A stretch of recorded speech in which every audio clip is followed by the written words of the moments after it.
Okay, about your midterms, I hope to finish grading your midterms this week, and I will announce your grade this week, and probably next week you will have a time to see your papers, so to check that everything is graded fine.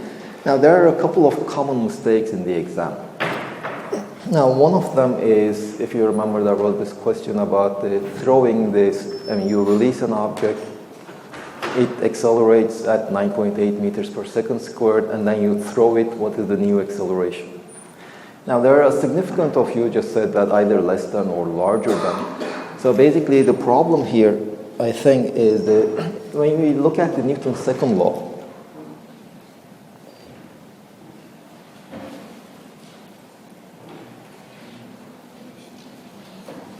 okay, Newton's second law, it tells us that the acceleration of an object is proportional to the force and divided by the mass. The only thing that the acceleration depends is the force. It doesn't depend on the speed, it doesn't depend on anything else. It doesn't depend on how the object is moving, etc. Only thing it depends on is the force. If you know the force, you know the acceleration. You don't need to know about the speed of the object, the velocity of the object, or the potential energy of the object. Once you know the force, you know the acceleration. There is nothing else that changes the acceleration except then the force. Now, another problem is Newton's third law.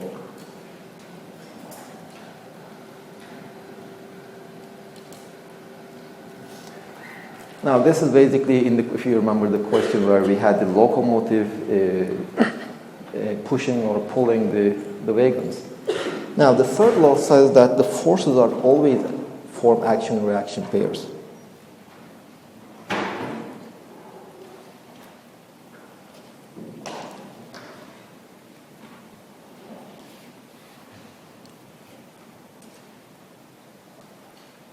Meaning that if an object is exerting a force on another object, let's say A exerts a force on B, and if this is the force that A exerts on B, then B exerts a force on A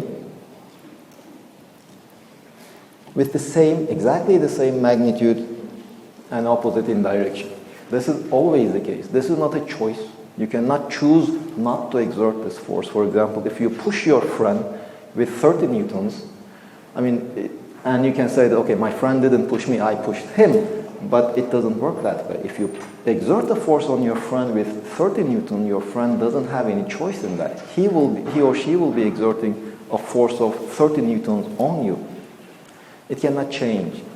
It also works in the train, whatever the force the locomotive exerts on the wagons exert exactly the same force on the locomotive. There is no other alternative to this one. It never changes. It is always this case, at every instant. It doesn't even change for a moment. It is always, the forces are always action-reaction pairs. It never changes. Now, any questions on these?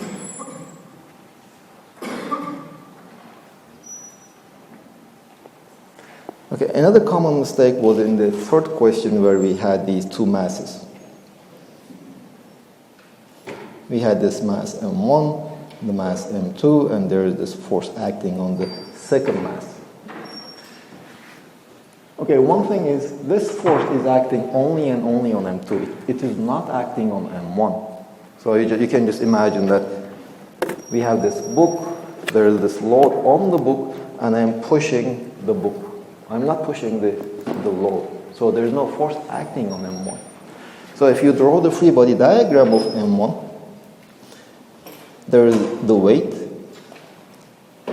there is the normal force, one of the normal forces, and there is the friction force. Now, this was another problem. What is the direction of the friction force?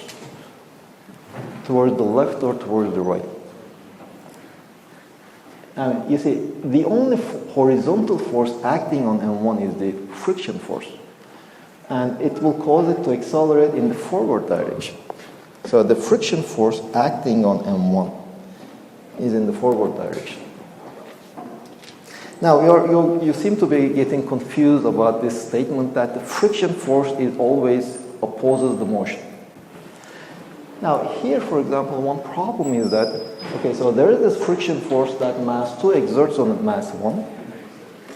furthermore, there is another friction force. Remember Newton's third law. Newton's third law tells me that if M2 is exerting this force on M1, then M1 should also be exerting exactly the same force, but in opposite direction. So if I draw the free body diagram for M1, there is this minus F friction. I use the same symbol because they are basically the same force. Their magnitudes are the same, their directions are different. That is why I just put that minus sign over there. So if you tell me that, okay, the friction force is in the opposite direction of motion, which friction force are you talking about? They are in opposite directions. Are you talking about the friction force that M2 is acting on M1 or M1 is acting on M2? They are in opposite directions. And if you say that, okay, friction force always opposes motion, which motion? Is it the motion of this one, motion of that one? That statement is almost correct. Friction force tries to oppose the relative motion, but you always seem to forget this relative. It doesn't oppose motion, it opposes relative motion. Relative motion, it tries to prevent the motion of the surfaces creating the friction. So in this case, to prevent the relative motion, this friction force acting on M1 should try to move M1 in the direction of M2, that is towards the right. And this friction force acting on M2, this is M2.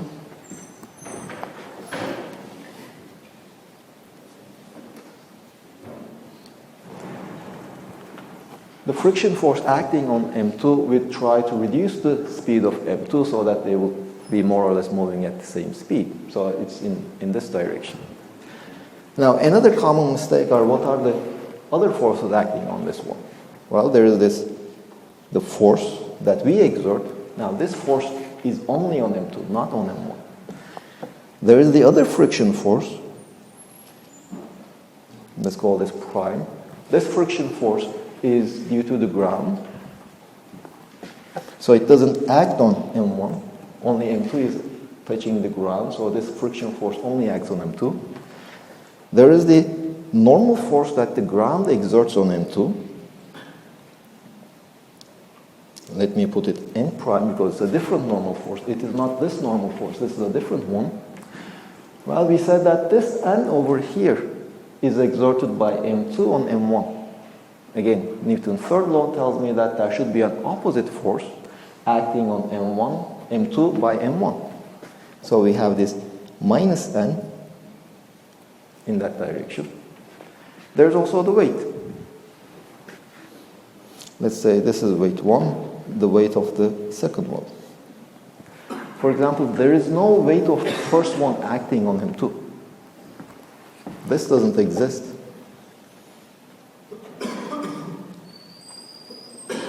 This is not there. The weight only acts on an object. The weight of M1 only acts on M1. It doesn't act on M2. So there's no weight over here. Now, what the force that M2 feels, which is indirectly caused by the weight, is this minus N, this normal force, the reaction pair of the normal force. In this case, of course, N turns out to be minus W1, and so minus N just turns out to be W1. But that is a consequence of Newton's second law. Once you solve these free body diagrams, you will find out that it's minus N is nothing but W1. But that's the solution. Now, any questions up to here?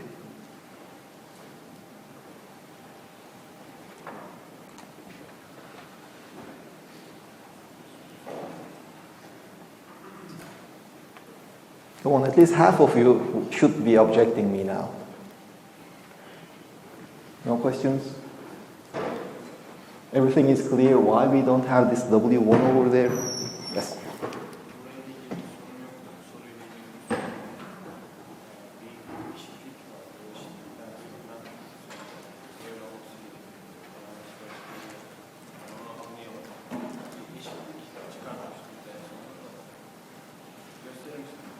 No, you mean what are the criteria for F? Well, let us solve that one.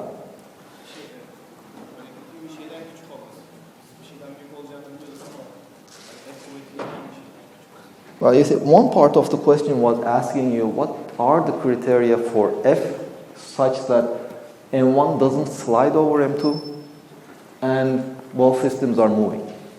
Is this the part that you're asking? Okay. Now let us look at these diagrams. Let us start with this one.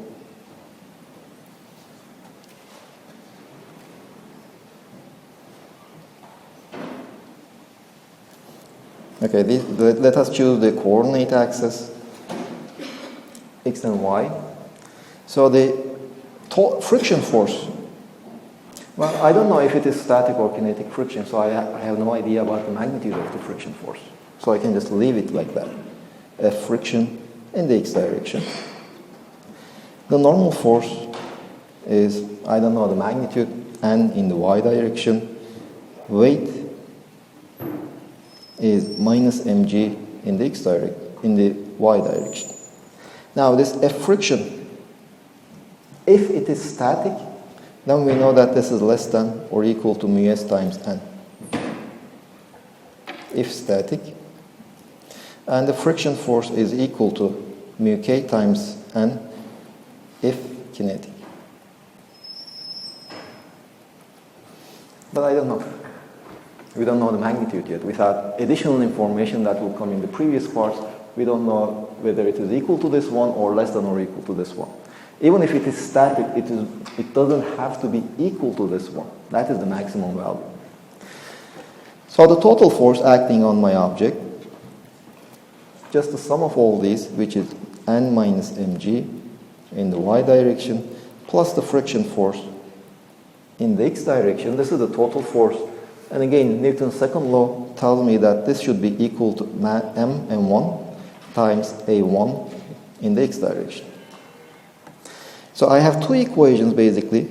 One is N minus mg is equal to 0, and the friction force is equal to m1 times a1. So these are the two equations that are consequences of Newton's laws for the first mass. Now let's look at the second mass.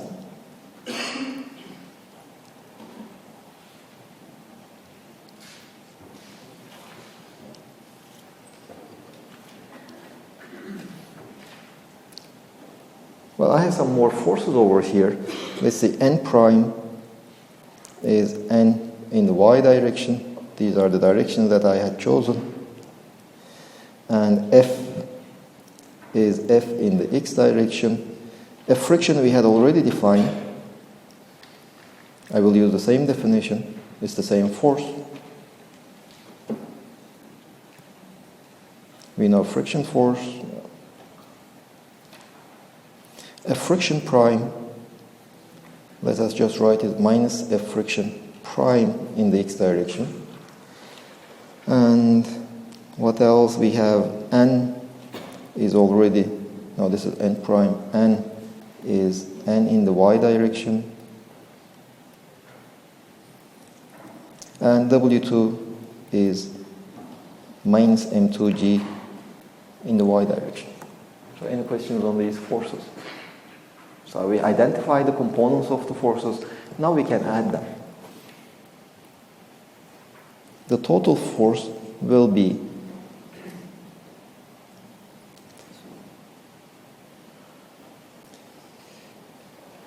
now in the y direction we have N prime, we have minus N minus M2G. This is the y components of the forces. Now the x components of the forces, we have F minus F friction minus F friction prime. And that's it. And this should be equal to M2 times A2 in the x direction. So again, we have two equations from this free body diagram. We know that now we know that N prime is equal to N plus M2G, and F minus F friction minus F friction prime should be equal to 0. So kind of the physics is over at this point. Now we have these equations which we need to study.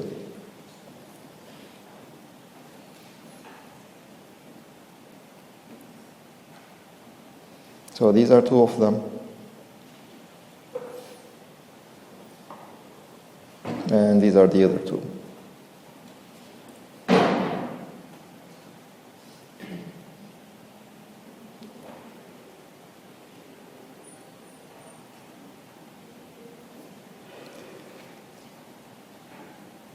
No, sorry. This one is not 0. This is M2A2.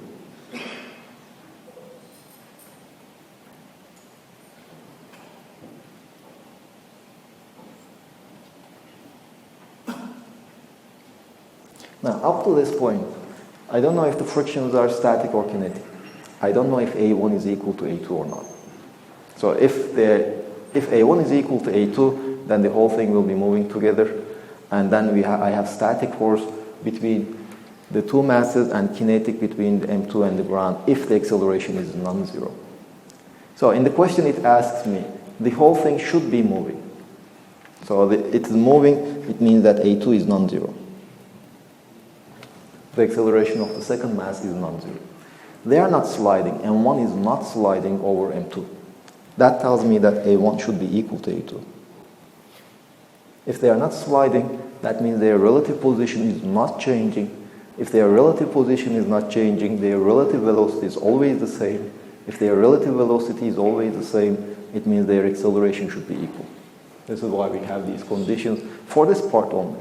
In the last part, for example, you were asked to find if you were asked to study the case when they were sliding over each other. If they are sliding, in that case, this condition is no longer satisfied. So A1 is equal to A2. Now the friction force between mass 1 and mass 2, since they are moving together, they are not sliding, now it is static friction force.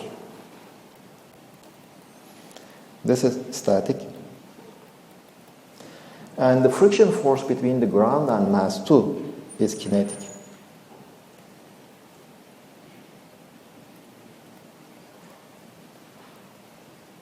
You see this? In this case, the kinetic friction, the normal force, relevant normal force in this case is the normal force between the ground and mass 2. That is why I'm using N prime. N prime is the normal force that the ground exerts on mass 2. Another thing that you should pay attention to is the friction force is not equal to μk times n. They are not equal as vectors. Because this normal force is pointing upward, the friction force is horizontal. These two vectors are not proportional to each other. Their magnitudes are.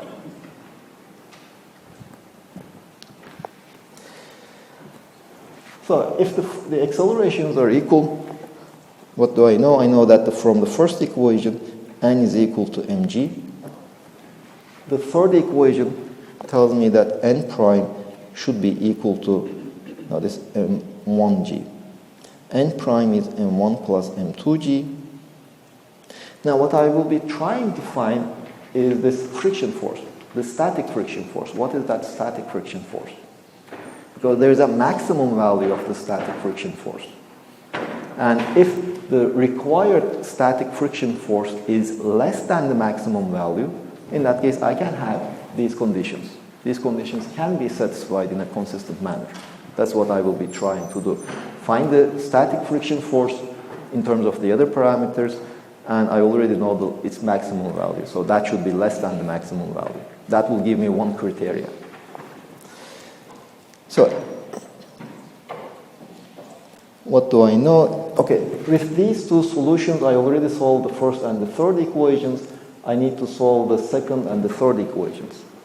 Now, the second equation is F friction is equal to M1A1.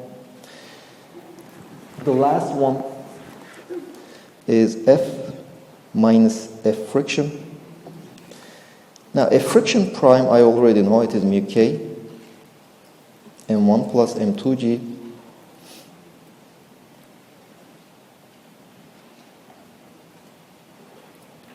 This should be equal to M2A1. Now you see, I have two equations for two unknowns. I don't know F friction. This is what I would like to find out. I don't know A1. Now to find conditions on F, I will determine F friction and eliminate A1. So A1 is equal to F friction over M1. This is my first equation. And from the second equation, F friction, A1 is equal to F minus F friction minus mu K M1 plus M2G over M2. So these two have to be equal. Now from this equality, I can solve for F friction.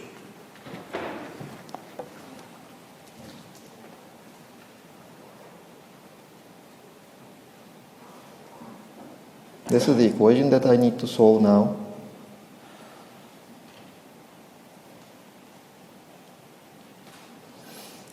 So M2 times F friction is equal to M1F minus M1 times F friction minus mu K M1 plus M2 times G times M1. F friction is equal to M1F minus M1 mu K M1 plus M2 G divided by M1 plus M2,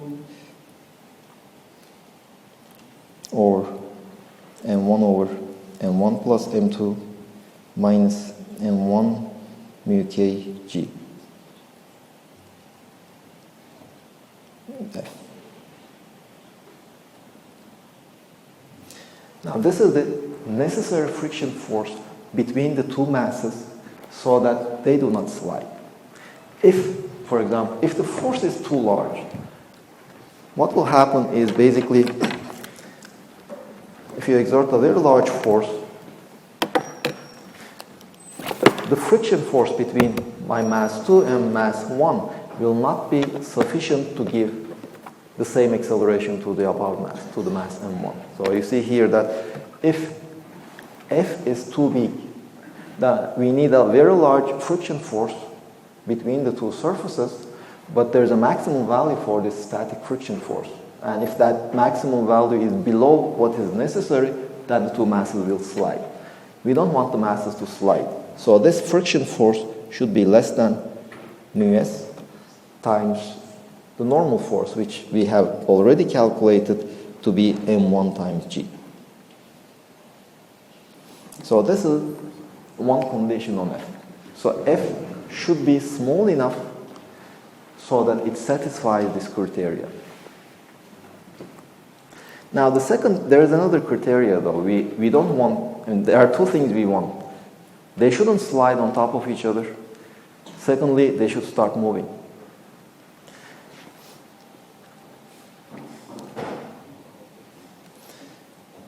F friction prime is, let's see, let's look at, well, there are a few things that you can do. You can say that, okay, A2 should be greater than 0. That will give you a lower value. Now, A1, which is A2,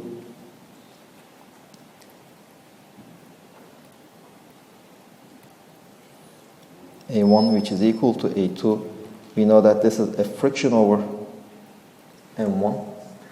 This should also be larger than 0. We already know the value of the necessary friction force in terms of F. So this gives you, this is an upper bound for F, and this is a lower bound for F.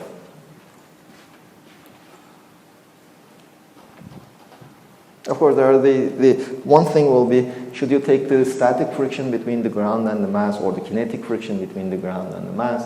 I mean, I will accept both of them.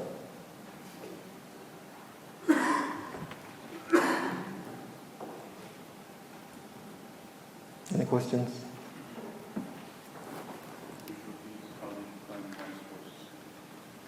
Which forces? Minus forces?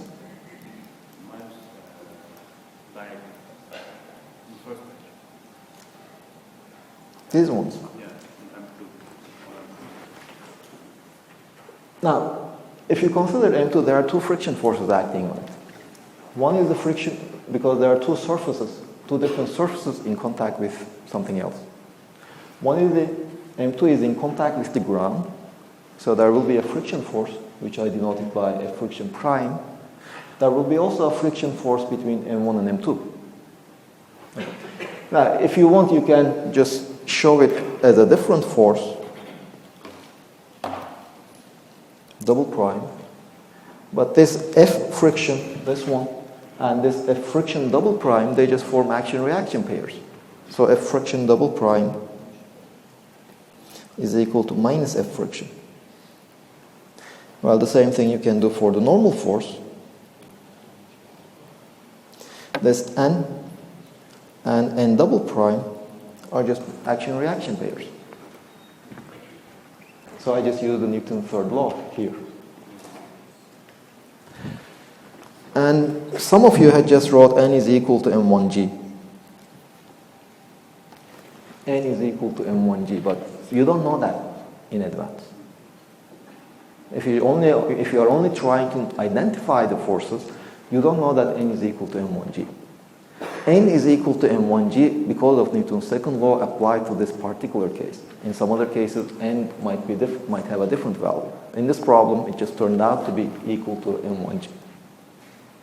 So you also cannot use that before solving for the Newton's second law.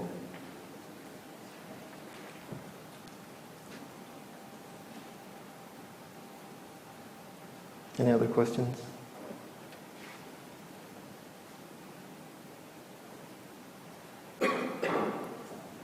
About anything else that we had covered until now?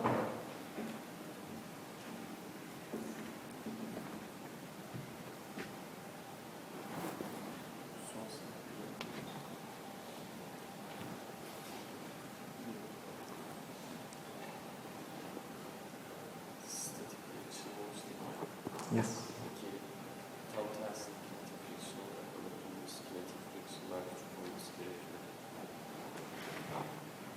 Why?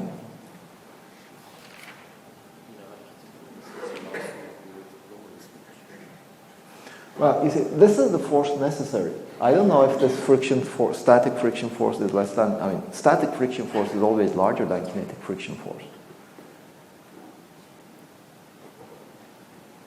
But you are saying that F should be larger than kinetic friction force? No, we don't know that. You see, the thing is, F is acting on M2. So F will be causing M2 to accelerate. So we can control F. We can exert a large force or a small force. Now the critical thing is, will M1 be able to follow up with M2? And the only thing that determines whether M1 will be able to follow M2 or not will be the force acting on M1, which is only the friction force. There is a maximum static friction force that we can exert on this one. If the necessary friction force is less than that maximum value, in that case M1 will be able to follow M2. So there won't be any sliding. If the necessary friction force is larger than the maximum we can exert, or the M2 can exert, then of course it will not be able to exert the necessary friction force, and hence the tool will start sliding.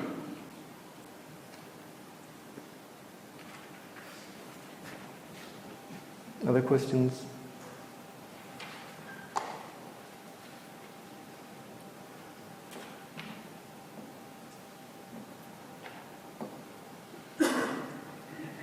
You see, at the beginning of every day, every lecture we have, I will be asking this, do you have any questions? Do you have any questions?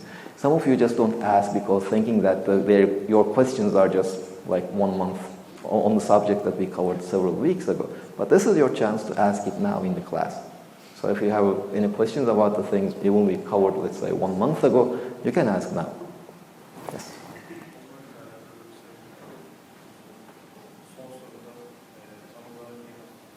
Well, I don't remember the last question.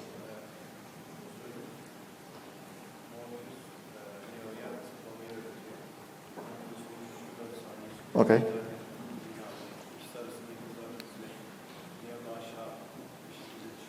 In the midway.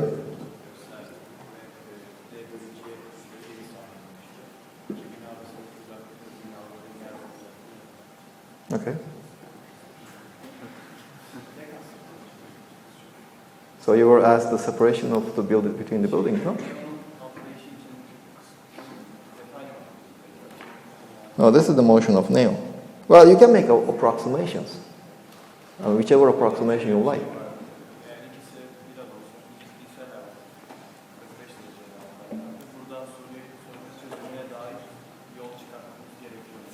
Well,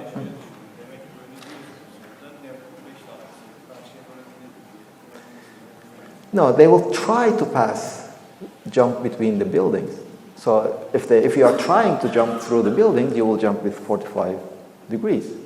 But Neo fails, Morpheus manages. No, in 45 degrees. You see, their trajectory will depend on the angle.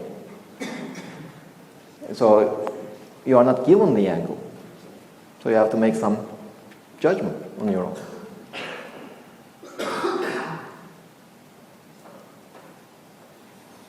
You see, some of the problems in the homework questions are just, they try to be realistic in the sense that you watch the movie, nobody gives you any information. So you have to analyze the scene. In analyzing the scene, you are of course free to make some reliable approximations. In the movie, they don't jump horizontally. They jump with some angle. You don't know that angle, so you can make some approximation. The same thing holds with the previous homework. For example, you were trying to throw a flower. Now, of course, if you change your angle with different speeds, you can throw the flower to the other window. So you can just pick up an angle. The purpose is not to calculate the question. The purpose is throwing the flower. So you know at which speed you can throw. So what should be the angle that you throw it at? So if somebody else can manage to throw it faster, they will of course get a different angle.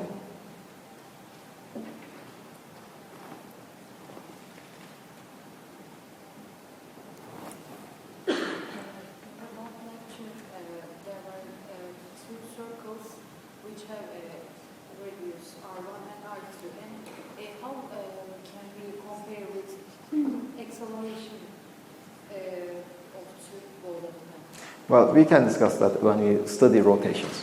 We will start rotations probably next week or the next week, I think. Then we will see how we can describe rotations, how we can relate rotations to each other. Other questions?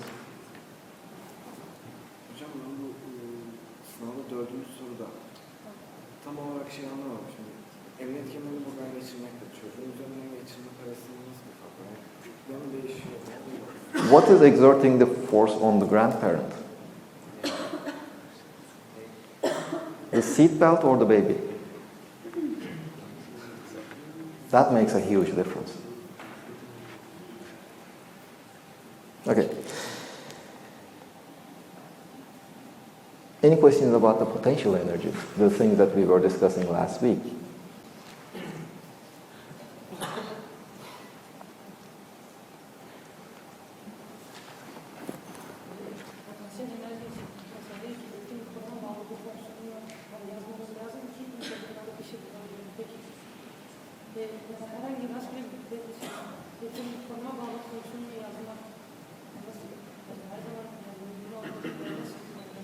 Of course, if it is possible, we will do it. I mean, what are the forces that you are familiar in everyday life? Gravity, we already wrote down the potential for gravity. What else? Spring force, we already calculated the potential energy. And friction, well, it's the non-conservative force, so there is no potential energy. So in realistic systems, that won't be a problem. But of course, you're right. In general, it will not be easy. I mean, you can just think about, invent arbitrary forces. It will not be easy to write down a closed form expression of force depending on the position. In that case, there's nothing much we can do. But in real life examples, the only thing that we will be needing is the spring force, the gravitational, the spring potential, the gravitational potential, and that's it. What are the definitions of the elastic potential? It's the spring potential energy. What's meant by elastic? Why? Now, why is it elastic?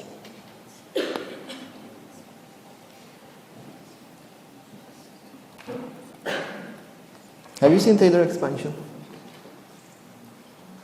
Taylor expansion, does it ring any bells? Okay. So let's look at this function. Now we were inventing these weird potentials. One of them was, we thought that it was something like this, right? Now, the position-dependent force, I cannot write it down. It will be a complicated function. But what I can do is, in most systems, I might be looking at my object here, right close to the equilibrium. Let's say this is U0, and this is X0. So let's just assume that X is almost X0. What is the potential energy?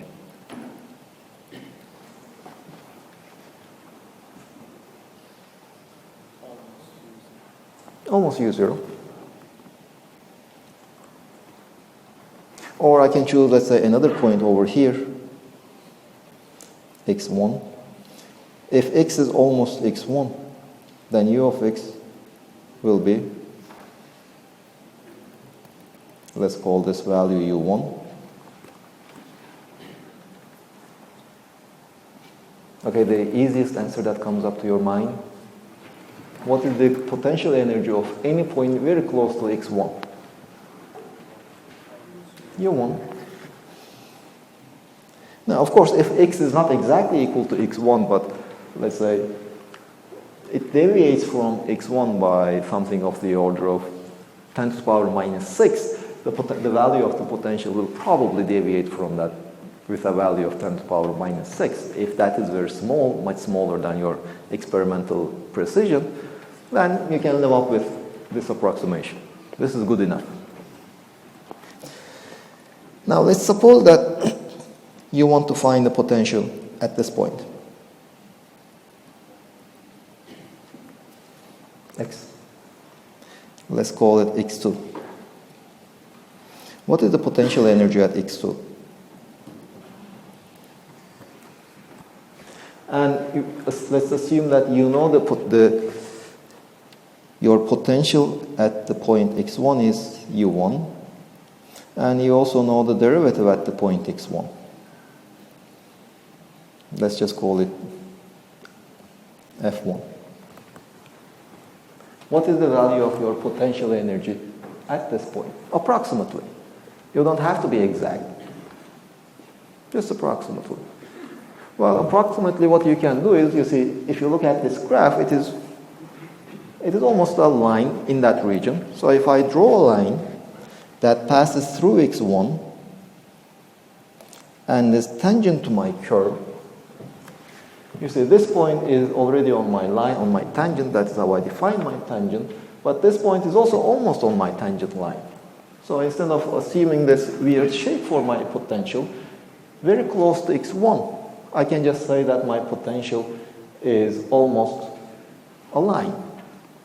I know the equation for a line. The only thing I need to write down the equation for a line is one point that it passes through. Well, I already know that point. It passes through X1 and U1. And I also need to know the slope. Well, the slope, I'm already told that the slope at this point, the derivative is F1.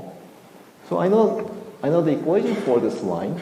So the potential at the point X2, if I use this approximation, it will be just U of X1 plus F1 times X2 minus X1. This is just an approximate value.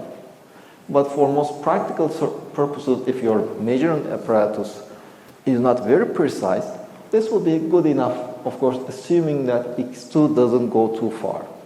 You see, if you look at this example, up to x2 can take values up to here, and between this point and this point, this line approximation is good enough, a good enough fit for my curve. Now, if I try to do this approximation at this point, this is the minimum, well, f1 is just 0, so it just tells me that if I'm within this region, from this point, let's say, to this point, in this range, my potential is almost u0. It doesn't change. At this point, it changes linearly, but here it doesn't change. Now, suppose we go even further away from this point, or if you look at this one, suppose I would like to find the potential here, at this point. Well, a linear approximation like this one is not good enough, because the line will just tell me that the potential at that point is just u0. Well, it's not good enough. But I can still do one more thing. You see, a line doesn't work, but the next polynomial we have is a parabola. So I can just draw a parabola passing through this point.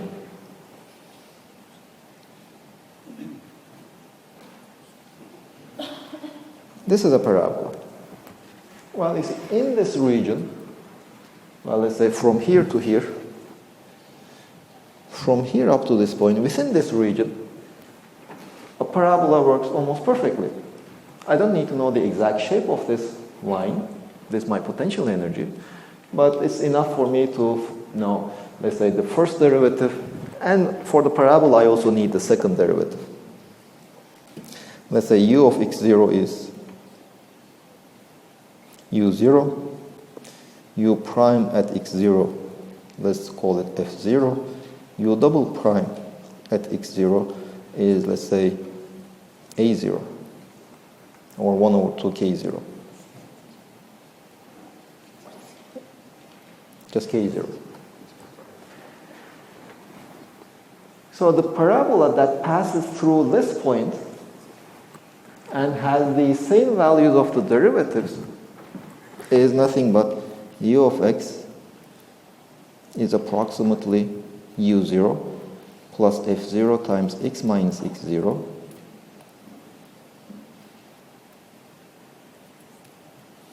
plus 1 over 2 k0 x minus x0 squared. It's approximately. As long as I am within that red circle over there, it will be good enough. Now, if you take the derivatives of this function, its value at the point x0 is u0, just like my potential. Its first derivative at x is equal to x0 is f0. And its second derivative and the second derivative of my potential also matches.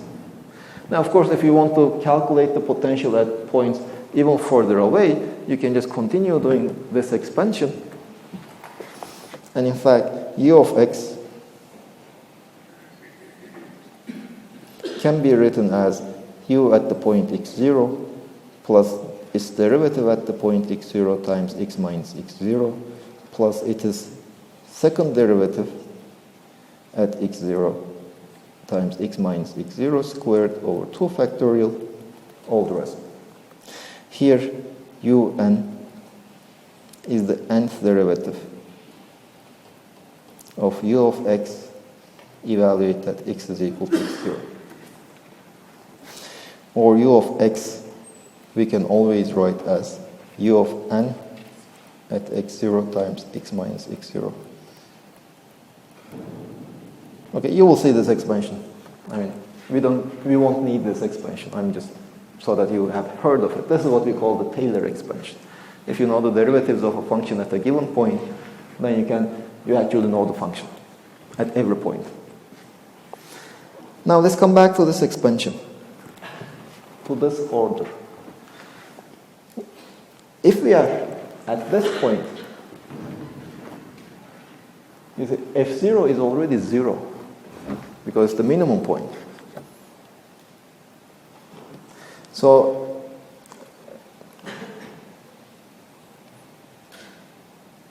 close to a minimum,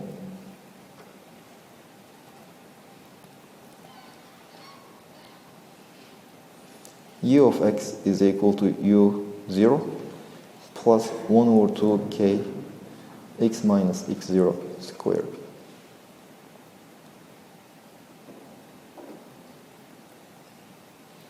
So this is the form of my function. Well, I can always shift my x-axis. I can always shift my origin. So shift origin so that x0 is equal to 0. We also know that we only know the potential differences, so I can always add or subtract a constant from a potential. So I can shift the potential such that u0 is also 0. So u of x is equal to 1 over 2 kx squared. So in fact, if you have, this is valid for any potential. If you have any potential, the physics will always, we already had discussed that the direction of the forces is always towards to the minimum. The physical systems always try to go to the minimum. And if you are close to the minimum of any potential that you can think of, it is always harmonic. It's always the spring potential. So in fact, this is why we don't really need any other potentials. All the potentials will be harmonic if you are close to a minimum. Okay, one of the potentials that we can think of, why is this called also the elastic potential? Okay, we know that it is a potential, the spring potential. Why do we call it the elastic potential energy? Well, let's just imagine we have some object. This is not so elastic, but it has some elasticity. It can be flexed a bit, not much. So this is an object.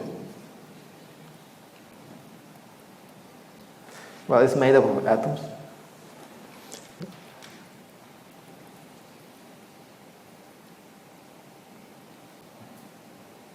Well, the atom, well, this is a solid object, so the atoms do not move a lot. They're just fixed at their points, more or less.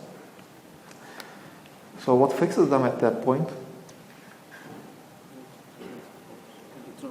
Well, there are some kind of forces acting on the system, so it fixes them at their point.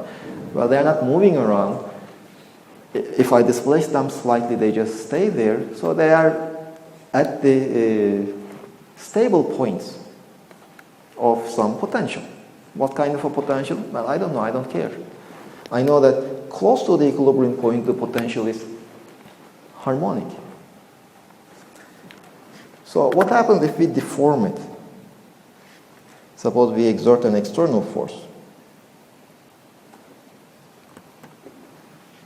Well, what will happen is, if you are exerting a force on, let's say, this atom, you will be just shifting it a bit.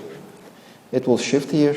It will push the other one a bit upward. This one will not move a lot. This one will be shifted something like this.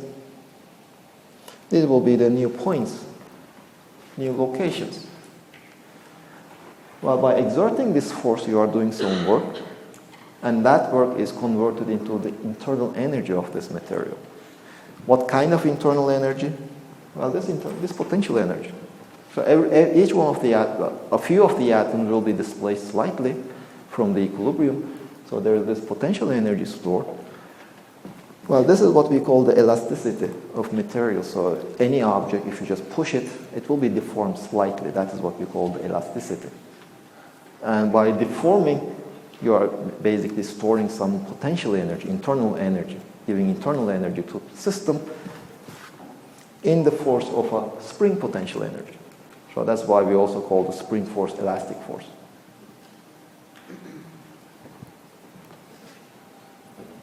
Okay, this is also partly answer to your question. Any kind of potential will be eventually close to the equilibrium of the spring potential.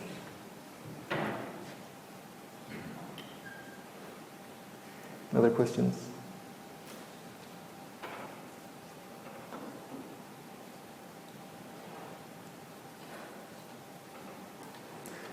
Okay, see you after 10 minutes.